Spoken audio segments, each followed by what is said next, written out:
गधे के पास दिमाग नहीं होता। उसने लोमड़ी को बुलवाया और उससे कहा, मैं तुम्हें अपना मंत्री बनाता हूँ। तुम जंगल के मामलों में मुझे सलाह दिया करो और प्रतिदिन मेरे लिए एक जानवर भी खाने के लिए लाया करो। लोमड़ी बाहर चली गई। रास्ते में उसे एक गधा मिला। वह गधे से बोली, तुम बहुत भाग्यशाली हो।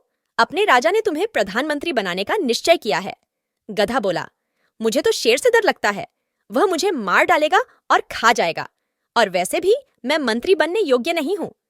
चालाक लोमड़ी हंसने लगी और बोली, अरे तुम्हें अपने गुणों का पता नहीं है। तुम्हारे अंदर बहुत सारे अच्छे अच्छे गण हैं। हमारा राजा तुमसे मिलने के लिए बेचैन है। उसने तुम्हें इसलिए चुना है क्योंकि तुम बुद्धिमान, विनम्र और परिश्रमी हो। अब मेरे साथ चलो और राजा से मिल लो। वह तुमसे मिलकर बहुत प्रसन्न होगा। गधा लोमड़ी की बातों में आज्ञा और लोमड़ी के साथ चलने को तैयार हो गया। जैसे ही वे लोग गुफा में घुसे, शेर गद्दे पर झपट पड़ा और उसे तुरंत मार डाला। शेर ने छलक लोमड़ी को धन्यवाद दिया और प्रसन्नतापूर्वक खाना खाने को तैयार हो गया। जैसे ही शेर भोजन करने को हुआ, वैसे ही लोमड़ी बोल पड़ी, महाराज, मैं जानती हूँ कि आप बहुत भूखे हैं और आपके भोजन का समय भी हो चुका है, लेकिन राजा को तो नहा धोकर भोजन करना चाहिए। शेर को यह बात पसंद आई। वह बोला, तुम सही कहती हो। मैं अभी जाकर नहा के आता हूँ। तुम मेरे भोजन पर निगाह रखना। लोमड़ी चुपचाप बैठी शेर के भोजन को देखने लगी।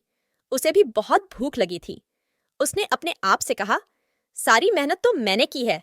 मांस के सबसे अच्छे हिस्से पर तो मेरा ही हक बनता है। ऐसा सोचकर उसने गधे का सर खोल डाला और उसका दिमाग खा गई। जब शेर लौटा तो उसकी निगाह गधे पर पड़ी।